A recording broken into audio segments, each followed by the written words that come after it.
3 நாள் அரசுமுறை பயணமாக புதுச்சேரிக்கு வருகை தந்த இந்திய குடியரசு துணைத் தலைவர் ஜெகதீப் தன்கர் புதுச்சேரி நிகழ்ச்சிகளை முடித்துக் கொண்டு புதுடெல்லி புறப்பட்ட போது புதுச்சேரி விமான நிலையத்தில் துணைநிலை ஆளுநர் கைலாஷ்நாதன், முதலமைச்சர் ரங்கசாமி, சட்டப்பேரவைத் தலைவர் செல்வம், அமைச்சர்கள் மற்றும் சட்டமன்ற உறுப்பினர்கள், அரசு அதிகாரிகள் வழி அனுப்பி வைத்தனர்.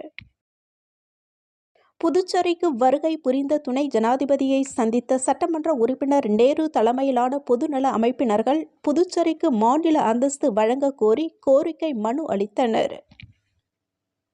1 முதல் 12ஆம் வகுப்பு வரை புதுவையில் படித்த மாணவர்களுக்கு மட்டுமே காமராஜர் கல்வி நிதியுதவி வழங்க வேண்டும் என புதுவை மாநில மாணவர் பெற்றோர் நலசங்க தலைவர் நாராயணசாமி ஆளுநர் மற்றும் முதலமைச்சருக்கு மனு